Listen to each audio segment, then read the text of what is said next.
इस कोरोना महामारी ने सभी लोगों को ऑनलाइन तरीके से काम करना सिखा दिया था। फिर चाहे वो ऑनलाइन शिक्षा प्राप्त करना हो या कोई ऑनलाइन कोर्स या बिजनेस करना। लेकिन इस पूरे भारत में एक ऐसा केंद्र शासित प्रदेश था जिसने पूरे कोरोना महामारी के समय भी बिना इंटरनेट सर्विसेज के साथ ही गुजार लिया था। जी हाँ, 550 दिनों से भी अधिक समय के बाद 5 फरवरी को पूरे कश्मीर घाटी में 4G इंटरनेट शुरू कर दिया गया था। छात्रों से लेकर अन्य लोगों ने भी इसके बाद राहत की सांस ली थी। 5 अगस्त 2019 को अनुच्छेद 370 हटने के कुछ घंटों पहले ही पूरे कश्मीर घाटी में इंटरनेट सर्विसेज बंद कर दी गई थी। हालांकि इसे कुछ महीनों बाद शुरू तो किया गया था, मगर 2G गति से शुरू किया गया था, जिसकी वजह से हाई स्पीड इंटरनेट की अनुपस्थिति से हर वर्ग के लोगों को प्रभावित किया था। सिर्फ छात्रों की ऑनलाइन शिक्षा ही नहीं, बल्कि अन्य लोगों का काम और जीवन भी बहुत प्रभावित हो गया था।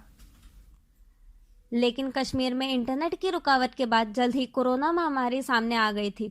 इस समय पूरी दुनिया डिजिटल रूप से पढ़ाई कर रही थी और व्यापार भी कर रही थी। वहीं कश्मीर के लोग 2G सेवा से जूझ रहे थे। कश्मीर घाटी के छात्रों की बात की जाए तो उन्हें पिछले 18 महीने के दौरान पढ़ाई में भी बहुत नुकसान हुआ था, जिस पर छात्रों का भी यही कहना था कि 2G इंटरनेट फैसिलिटी से उन्हें ऑनलाइन कक्षा के लिए दिक्कतों का सामना करना पड़ता था। लेकिन अब 4G इंटरनेट वापस आने के बाद जब तक स्कूल खुल नहीं जाते, तब तक के लिए कश्मीर घाटी के छात्रों को ऑनलाइन पढ़ाई करने में तकलीफ नहीं आ सकती है। कश्मीर घाटी के लोगों के लिए 4G इंटरनेट इस महामारी के काल में एक उपहार की तरह सामने आया है।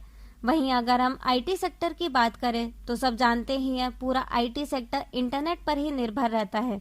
लेकिन इंटरनेट सेवा बंद होने या उसकी स्लो स्पीड के कारण से ऐसी कई सारी कंपनियां थी जो प्रदेश छोड़कर बाहर शिफ्ट हो गई थी, और साथ ही में ऐसे कई सारे लोग थे जिनकी नौकरियां भी उनके हाथ से चली गई थी।